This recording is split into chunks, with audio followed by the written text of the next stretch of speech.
नमस्कार दोस्तों, आप सभी का स्वागत है आपके अपने ऑनलाइन लर्निंग प्लेटफॉर्म नीट शास्त्र पे। मेरा नाम है शशांक पुरी और मैं आप लोगों की केमिस्ट्री फैकल्टी और आपका काउंसलर हूं। बच्चों, मैं आप लोगों को अपने 3 साल के टीचिंग एक्सपीरियंस ऑफलाइन और ऑनलाइन दोनों को उसके हेल्प से आपको मैं उन क्वेश्चंस, उन कॉन्सेप्ट की प्रैक्टिस करवाने वाला हूं जिसकी मदद से आप लोग नीट 2021 को फोड़ने वाले हैं। ऑर्गेनिक केमिस्ट्री में आप 100% अटेम्प्ट करके आएंगे, ये मेरा आपसे वादा है। तो लास्ट टाइम पे हमने बात की थी कार्बोकैटायन की छोटी छोटी चीजों के बारे में। आज मैं आप लोगों को बताऊंगा कि कार्बोकैटायन के क्वेश्चंस को किस तरह अप्रोच किया जाता है और उसके क्वेश्चंस को किस तरह सॉल्व किया जाता है। बात यही है कि कार्बोकैटायन जो होता है उसके ऊपर होती है इलेक्ट्रॉन की कमी, और अगर आपको उसकी इलेक्ट्रॉन की कमी को खत्म करना है तो आपको उसको इलेक्ट्रॉन देना होगा या इलेक्ट्रॉन को बांटना होगा, उसके ऊपर के पॉजिटिव चार्ज को बांटना होगा।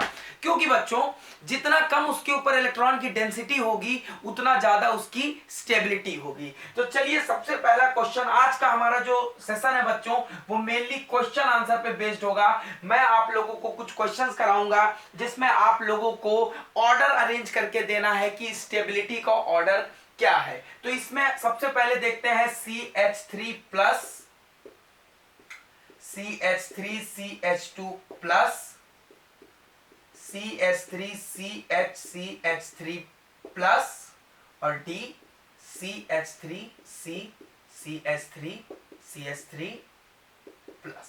यहां पे बच्चों ये 4 तरीके के कार्बोकैटायन आपको मिले हैं। जब कभी आपको कार्बोकैटायन मिले तो सबसे पहली चीज देख लो कि क्या उसमें रेजोनेंस की पॉसिबिलिटी है या नहीं है। तो जैसे इसमें आप लोगों को देखोगे तो आप लोगों को यहां पे कोई कॉन्जुगेशन बनता हुआ नहीं दिखेगा। देखिए, यहां पे कोई कॉन्जुगेशन बनता हुआ दिख रहा है क्या? जी नहीं मेरे प्यारे बच्चों। तो जैसे रेजोनेंस नहीं लगता है, जैसे आपको ये दिखेगा कि ना भाई साहब यहां पे रेजोनेंस नहीं मिलता है, तो अपन को फिर क्या करना है?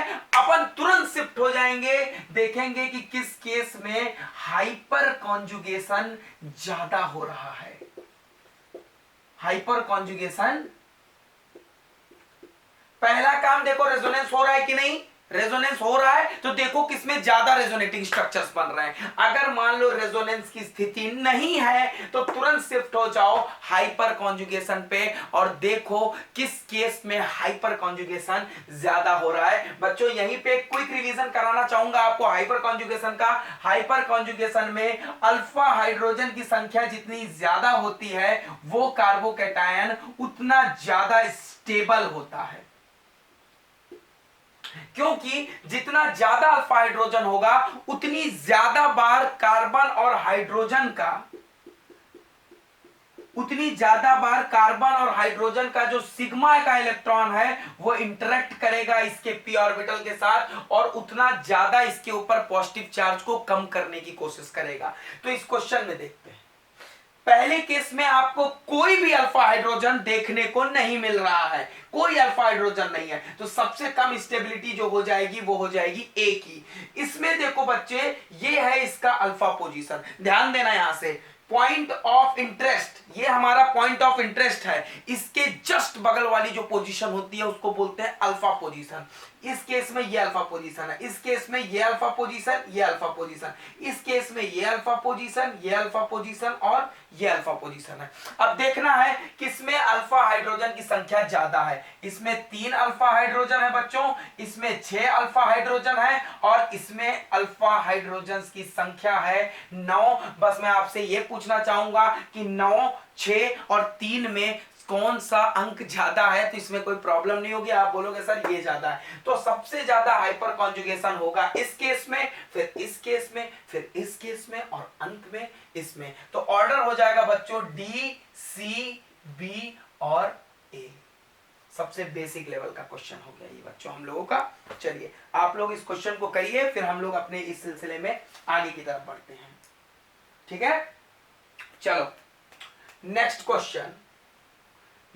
क्वेश्चन मेरे बच्चों के सामने, मेरे भाइयों, मेरे बहनों के सामने ये रहा और आप लोग फटाक से इसका आंसर करने की कोशिश करिएगा।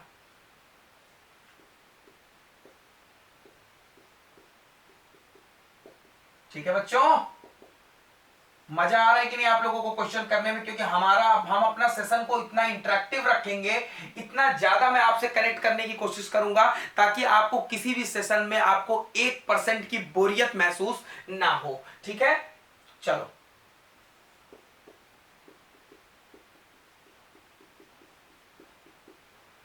सबसे पहला काम देख लो किसी में रेजोनेंस हो रहा है या नहीं हो रहा है। तो इस केस में रेजोनेंस हो रहा है बच्चों, इसमें हाइपर कॉन्जुगेशन, इसमें हाइपर कॉन्जुगेशन, इसमें कुछ नहीं। अब इसमें रेजोनेंस होगा तो ये डबल बॉन्ड इधर जाएगा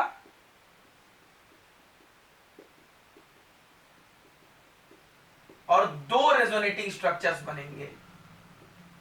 ठीक है, कितने रेजोनेटिंग स्ट्रक्चर्स? दो रेजोनेटिंग स्ट्रक्चर। तो इस केस में रेजोनेंस है बच्चों, तो सबसे ज्यादा स्टेबिलिटी हो जाएगी डी की, फिर सी की, फिर बी की और फिर ए की। और सी की बी से ज्यादा इसलिए क्योंकि बच्चों इस केस में हमको 6 अल्फा हाइड्रोजन मिल रहे हैं, इस केस में 3 अल्फा हाइड्रोजन मिल रहे हैं और इस केस में 0 अल्फा हाइड्रोजन मिल रहे हैं। तो हाइपर कॉन्जुगेशन सी के केस में ज्यादा होगा, फिर बी में होगा और सबसे अंत में होगा ए में। तो ये जो क्वेश्चन है बच्चों, इसमें मैंने आप लोगों को समझा दिया कि कब रेजोनेंस और हाइपर कॉन्जुगेशन में कैसे आपको डिफरेंशिएट करना है। लेकिन एक क्वेश्चन ये है बच्चों, और ये क्वेश्चन बहुत ही ज्यादा इंपॉर्टेंट है क्योंकि ये क्वेश्चन से हर साल सवाल आता है और मैं आप लोगों को यहां पे एक नोट लिखाना चाहूंगा। उससे पहले मैं आप लोगों को एक नोट यानी कि रिमार्क, यानी कि ये पॉइंट जो है वो इतना ज्यादा इंपॉर्टेंट है बच्चों कि इसके सवाल हमेशा बच्चे गलत करते हैं। ये होता है हमारा टर्शियरी कार्बोकैटायन।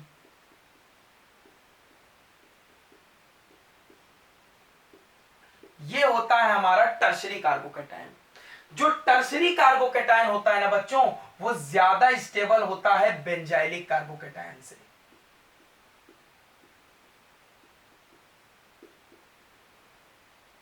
और जो बेंजाइलिक कार्बोकैटायन होता है वो ज्यादा स्टेबल होता है एलाइलिक कार्बोकैटायन से।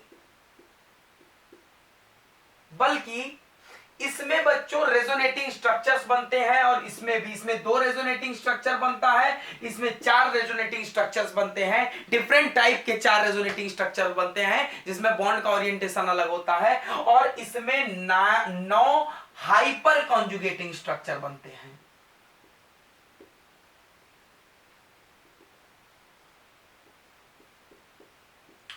ठीक है, तो हम लोग ये पढ़ते आए हैं कि जो हाइपर कॉन्जुगेशन होता है, hyper conjugation is a weaker phenomena than resonance. ये हम लोग पढ़ते आते हैं। तो ऐसा नहीं होना चाहिए था ना, इसमें हाइपर कॉन्जुगेशन हो रहा है, इसको इससे कम, इन दोनों से कम स्टेबल होना चाहिए था। लेकिन एक्चुअली में टर्शियरी कार्बोकैटायन बेंजाइलिक और एलाइलिक कार्बोकैटायन से ज्यादा स्टेबल होता है। इसके पीछे का एक रीजन मैं आपको दे सकता हूं जो आपको कुछ स्टैंडर्ड बुक्स में मिल सकता है। ठीक है, उसके पीछे का रीजन ये होता है बच्चों कि हाँ, मानते हैं इसमें रेजोनेटिंग स्ट्रक्चर्स ज्यादा बनते हैं और इसमें भी रेजोनेंस हो रहा है, लेकिन यहां पे बच्चों जो ये बेंजीन रिंग होती है ना, इसका स्लाइट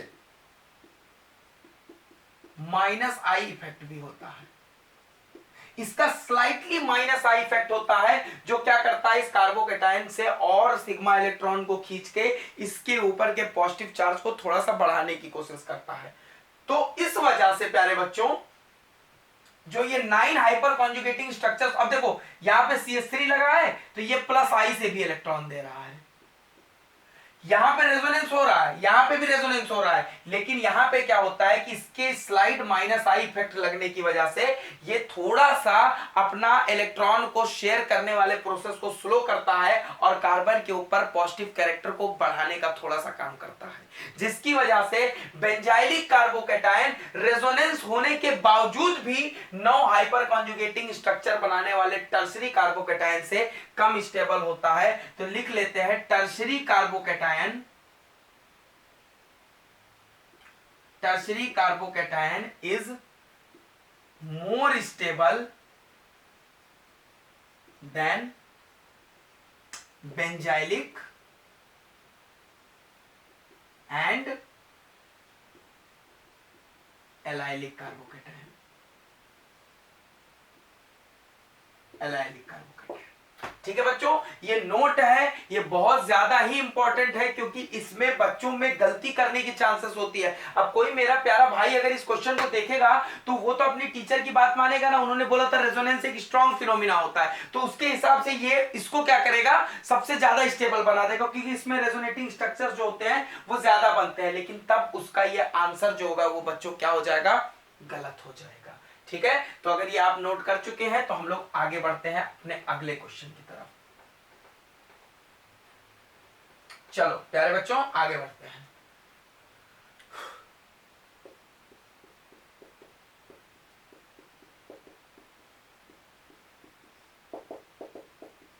एक ये ईथर ग्रुप है ये, और एक कार्बोकेटायन है।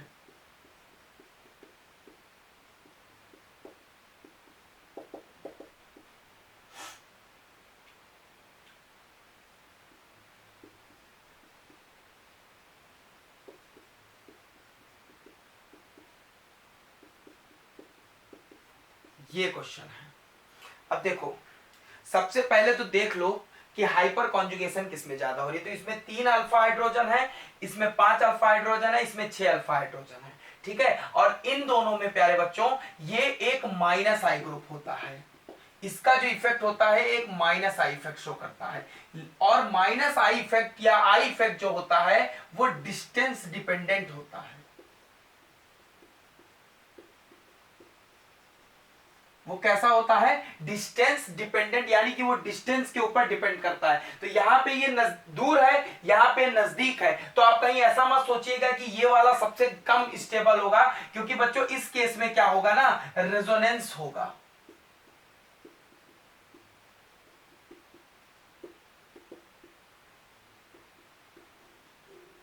ठीक है, और इस केस में 5 हाइपर कॉन्जुगेटिंग स्ट्रक्चर्स बनेंगे और इसका माइनस आई इफेक्ट होगा, क्योंकि यहां पे ऑक्सीजन का लोन पेयर इसके साथ कॉन्जुगेशन में नहीं है, लेकिन यहां पे ये दोनों जो ग्रुप हैं वो एक दूसरे के साथ कॉन्जुगेशन में पाए जा रहे हैं।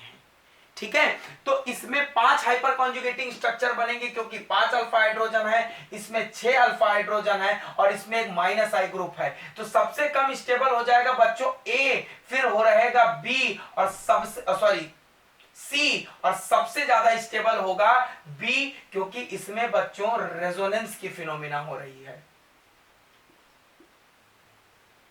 कैसी फिनोमिना हो रही है, रेजोनेंस की फिनोमिना हो रही है। अब देखो बच्चों, आप लोग कहोगे कि इस पे सर पॉजिटिव चार्ज है, यहां पे ऑक्सीजन पे पॉजिटिव आ गया, तो बच्चों वो रेजोनेंस, वो पॉजिटिव चार्ज स्टेबल होता है, उस केस में पॉजिटिव चार्ज स्टेबल होता है जिस केस में 8 इलेक्ट्रॉन होते हैं सारे एटम्स के पास। जैसे अगर आप इसके पे देखोगे तो इसके पास 8 इलेक्ट्रॉन है, इसके पास 6 ही इलेक्ट्रॉन है, इसके पास 8 है, दो लोन पेयर और 2 बॉन्ड पेयर, और इसके पास 8 है, लेकिन इसके पास 6 इलेक्ट्रॉन्स हैं सिर्फ। इस केस में जब देखोगे तो अब इसके पास भी 8 इलेक्ट्रॉन है बच्चों, देखो 1 2 3 बॉन्ड, तो 6 इलेक्ट्रॉन ये और 2 इलेक्ट्रॉन लोन पेयर के।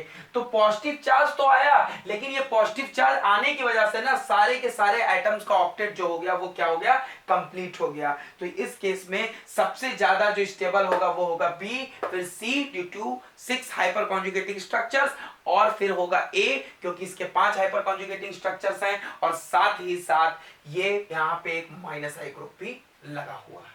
ठीक है बच्चों, अब हम लोग बढ़ते हैं अपने अगले क्वेश्चन की तरफ। ठीक है बच्चों, हम लोग क्वेश्चंस वो इंपॉर्टेंट क्वेश्चन कर लेंगे जो डायरेक्ट नीट में या तो आए हुए हैं या तो आने के उनकी बहुत सारी पॉसिबिलिटीज हैं।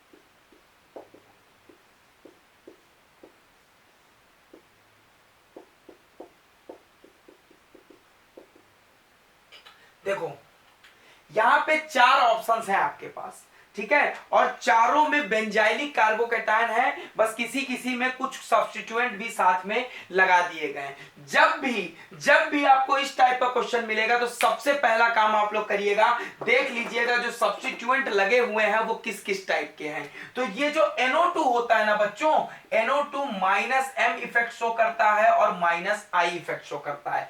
जो CH3 होता है ना बच्चों, वो +H इफेक्ट शो करता है और +I इफेक्ट शो करता है। आपका जो OH होता है वो -I करता है और +M करता है, और +M इतना ज्यादा स्ट्रॉन्ग इफेक्ट होता है कि -I इफेक्ट उस केस में क्या हो जाता है, सप्रेस हो जाता है, और यहां पे कोई ग्रुप नहीं लगा हुआ है। तो सबसे पहले ही ये कार्बोकैटायन है और ये -M और -I है, तो ये तो इससे और इलेक्ट्रॉन खींचेगा, और साथ में NO2 जो होता है वो ऑर्थो और पैरा पोजीशन पे पॉजिटिव चार्ज क्रिएट करता है, और इस पॉजिटिव और इस पॉजिटिव में होगा रिपल्सन, जिसकी वजह से ये और ज्यादा अनस्टेबल हो जाएगा। सबसे ज्यादा अनस्टेबल जो होगा वो होगा बच्चों A, क्योंकि इसमें एक खींचने वाला ग्रुप लगा हुआ है। उससे ज्यादा स्टेबल होगा D, क्योंकि इसमें कोई ग्रुप नहीं लगा हुआ है। अब हम आके फंसते हैं B और C में। तो बच्चों B और C जो है आपका, इसमें आपको देखना है जो जितना अच्छे से इलेक्ट्रॉन दे रहा होगा ना बच्चों, वो उतना अरे भाई CH3 ग्रुप जो होता है वो ऑर्थो और पैरा पोजीशन पे +H से इलेक्ट्रॉन डेंसिटी बढ़ाता है। OH ग्रुप ऑर्थो और पैरा पोजीशन पे +M से इलेक्ट्रॉन डेंसिटी बढ़ाता है। अब देखेंगे, सॉरी यहां पे निगेटिव चार्ज होगा, सॉरी बच्चों,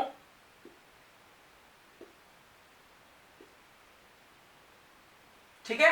अब देखना यह है, अच्छा देखो निगेटिव चार्ज इस कंडीशन में जितना ज्यादा होगा वो उतना ज्यादा ये वाला कार्बन और ये वाला कार्बन इसको देंगे इलेक्ट्रॉन, और जितना ज्यादा ये इसको इलेक्ट्रॉन देंगे इस कार्बन पे उतनी पॉजिटिव चार्ज कम होता जाएगा। बस ये देखना है कि OH और CH3 में कौन ज्यादा इस पोजीशन पे नेगेटिव चार्ज प्रोड्यूस करता है। तो इसको देखने के लिए एक चीज आपको करना है, देखना है कि ये OH और CH3 किस प्रोसेस से नेगेटिव चार्ज क्रिएट कर रहे हैं। OH कर रहा है +M से, CH3 कर रहा है +H से, कौन सा इफेक्ट स्ट्रॉन्ग होता है? तो सीधा सीधा आपका जवाब होगा sir ji mesomeric effect is stronger effect than hyper conjugating effect. तो यहां पे OH जो होगा वो इस पे इलेक्ट्रॉन डेंसिटी को ज्यादा बढ़ाने का काम करेगा और CH3 कम बढ़ाने का काम करेगा। तो यहां हो जाएगा B, और सबसे स्ट्रॉन्ग सबसे स्टेबल जो होगा वो हो जाएगा C।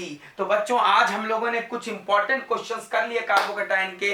अगले टर्म पे मिलूंगा मैं कार्बोकैटायन सीरीज के आखिरी लेक्चर के साथ, और उसमें मैं आपको और कुछ अच्छे बचे हुए कार्बोकैटायन के क्वेश्चन कराऊंगा बच्चों। उसके बाद हम लोग आगे बढ़ेंगे कार्बेनाइन और फ्री रेडिकल की तरफ, और फिर बेंजाइन, नाइट्रीन और कार्बीन। उसके बाद हमारा रिएक्शन इंटरमीडिएट खत्म, उसके बाद हम लोग टाइप्स ऑफ रिएक्शन की तरफ बढ़ेंगे, और मैं आपको बारीकी से एक एक रिएक्शन अच्छे से समझाऊंगा ताकि आप ऑर्गेनिक केमिस्ट्री में 100% सिक्योर करके लाएं, और ताकि आप लोगों को लगे कि हम लोगों ने जो काम किया वो उससे आपको सच में फायदा हुआ। तो बच्चों जाने से पहले अगर मेरा आज का आपका वीडियो, आज का मेरी जो ये वीडियो थी वो आपको इंटरेक्टिव लगी, वो आपको थोड़ी सी भी ऐसे लगी कि आपके कॉन्सेप्ट को सुधार सकती है, तो इस वीडियो को ज्यादा से ज्यादा शेयर करें, इस वीडियो को ज्यादा से ज्यादा लाइक करें, ताकि हम लोग और ऐसी अच्छी वीडियोस आप लोगों के लिए ला सकें। धन्यवाद।